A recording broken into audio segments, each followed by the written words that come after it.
If you watched our programme last night or the night before, you'll know the rules and regulations. We have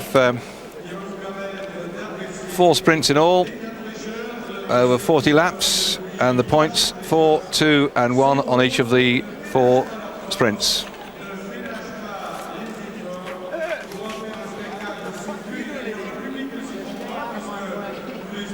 The riders line up at the moment. There's 3 from each nation, but it's the individual rider that counts. They don't add together the score from each nation, they just take the individual rider. So in other words, they try to work as a team and just get one of their riders to score most of the points. Last night, Stuart O'Grady ran out the top with 6 points. Juan Llaneras of Spain was in second spot with 5 points.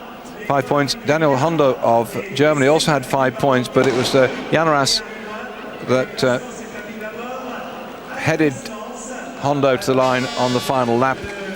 So they gave him the 3rd spot and so on down the list.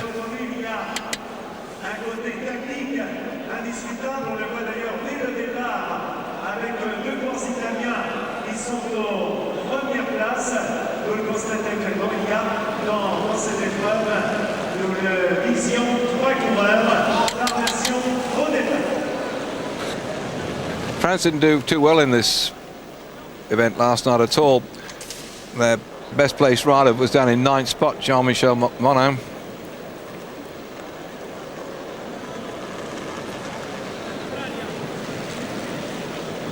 With O'Grady taking 10 points for Australia last night, the Germans, Daniel Hondo, could be back in 3rd.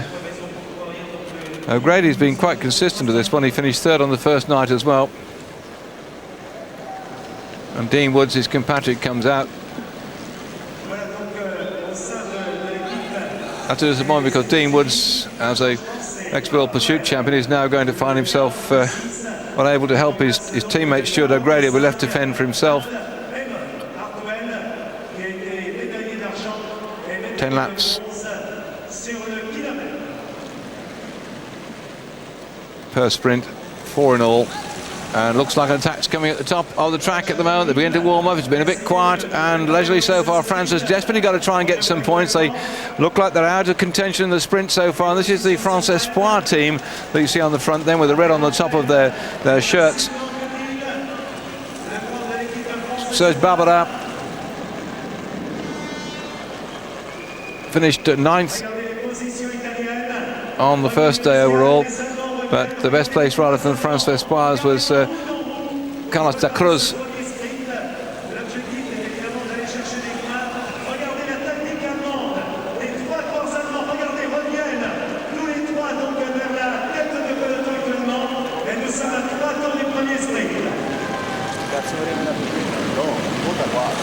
And this is Guido Fils going away at the moment. Germany desperately trying to close that gap on Australia after that disastrous team pursuit.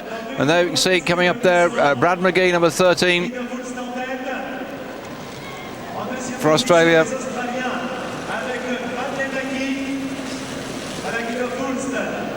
Stuart O'Grady wears 16 on the back. There's only 2 Australians at the moment in this one. There we go, that's it, with 1 lap to go. And still Fulst for Germany on the front at the moment. They've closed down. Are they going to get him this time? And the American comes whacking around the outside. I think that went to the American. Yes, 46 I think took the first spot there. That will be Erin Hartwell, American kilometre champion, 2nd this year. And Martinello, I think, was in 2nd spot. He's the world champion. In fact, Bartko they've got down as being 2nd, Martinello in 3rd.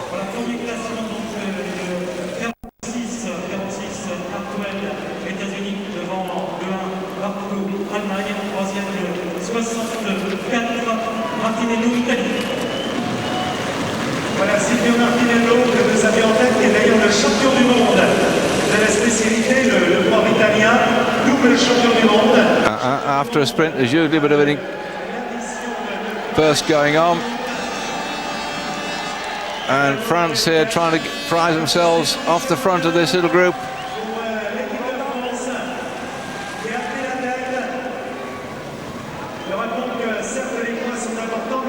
Mollon, the current French marathon champion. No handslinging this time though, but he's going to be marked out. The Italian's come out quickly. I think what's going to happen, the Italian will just sit in there on the wheel and won't, I don't think he'll come through. He's going to wait for Martinelli. He's looking back now. You see, he's nailed his man. Martinelli in the World Championship jersey as the points champion of the world. He won't persist with this one. The Italian's been sent up there to nullify that one. But the world champion's fairly well back in the pack at the moment.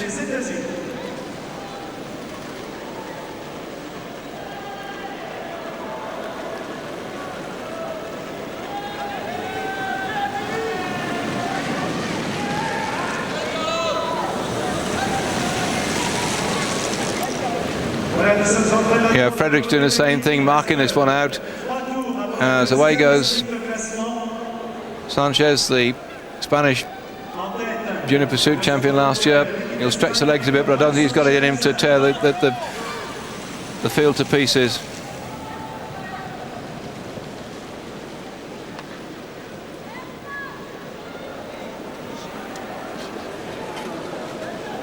The Australians have got to start working hard here. They're on the front, as you can see.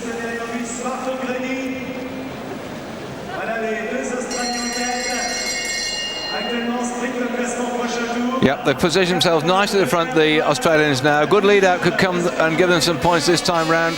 Can he hold it all the way down the back straight then? And still they're trying hard. The Aussies on the front here working very hard indeed. Number 16 there, Stuart O'Grady comes off the wheel and heads down the straight just in front of Martinello. O'Grady, Martinello, I think that was Serge Barbara back into third spot. In fact, no, it was Da Cruz.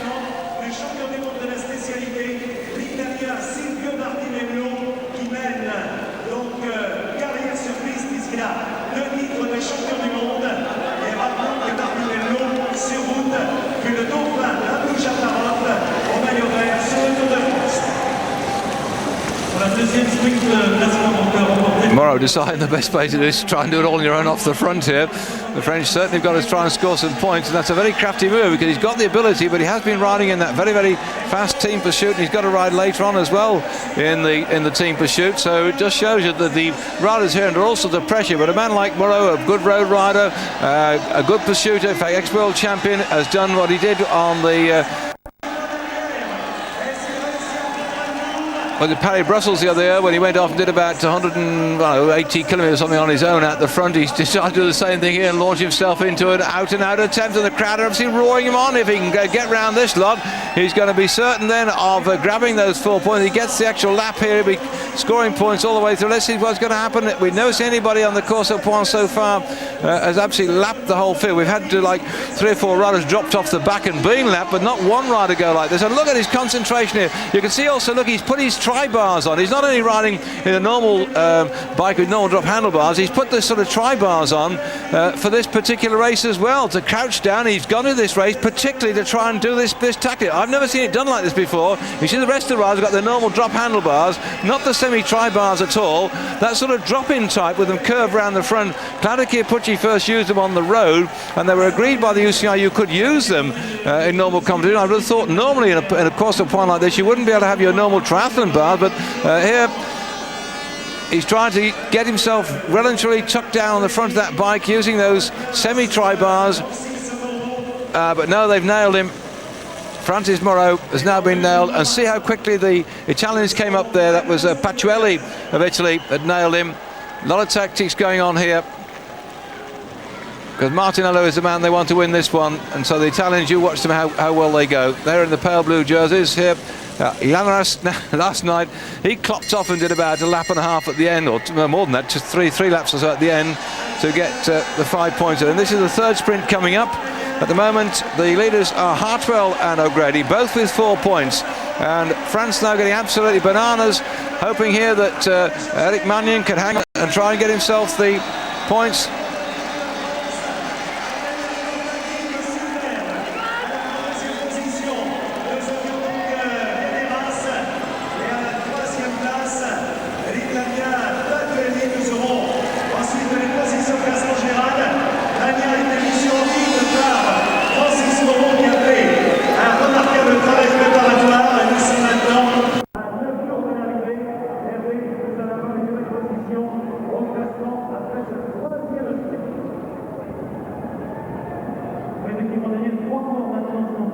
This is much more closely fought than we'd seen in previous nights.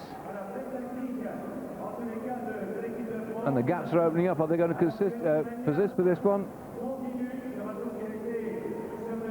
Martinello getting 4 points, Patuelli getting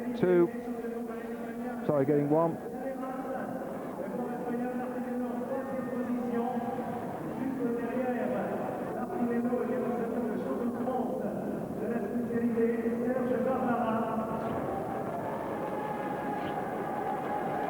The final sprint coming up could decide the whole way this points thing goes, depending if they catch these two chaps out in front, which I think is probably highly likely. Clarence is doing exactly what he did last night. He sort of nailed it. He went off just after the final sprint and stayed away to pick up points to finish in second spot behind Stuart O'Grady. At the moment, Hartwell's got 4 points, O'Grady's got 4 points, Mannion's got 4 points. There are 3 riders equal at the moment. That's the American, the Australian and the Frenchman. Martinello's got 3 points, so it's all going to be down to this final lap. And if none of those top 3 riders score any points at all, it'll be depending on where they finish in the main pack. So that's why it's a commentator's nightmare, and I have to wait, no doubt, for the official result, unless this fellow Clanaras stays out there and gets 4 points at the end of it all. And there it is, Clanaras, and here comes the big pack. The cavalry's on its way. The speed at which the gap is cut back is... I can't see why the Danish riders are going after this one at all, because they're not in with a shout at all at the moment. But 16's gone back in there too, so it looks as if O'Grady, who's got 4 points at the moment, he took a good fly. He's looked, there's O'Grady in the blue and the white and the green in his second spot at the moment. Watch O'Grady following on round behind the Danish rider on the front. Then O'Grady's got behind him Money. Money begins to shut him out now as O'Grady starts to go. And up come the Danes who want 1, 2 and 3. Are they going to get it then? As down the finishing straight comes Manning, and on the line Manning gets it then. So Manning got that one, the final one that's going to give him the 4 points. That's going to be 8. So now the French have got that one. Sorry, Manning has got that one, and that means that they have got 8 points, puts them in first spot. What a welcome relief. They were being closed out by the Australians. They had to go for that one. And a great swarm of red and white jerseys from Denmark swept round as Manning went for that one. He was first. Second, third, and looks like Clanaras got... So no points for O'Grady. Disappointing then as far as the Australians are concerned.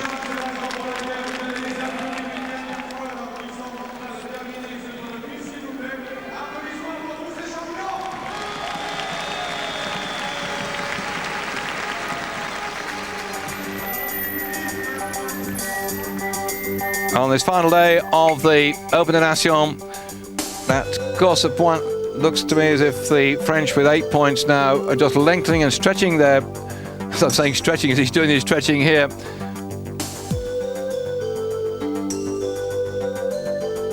Let's listen to music, because you're looking at some nice backgrounds of the riders,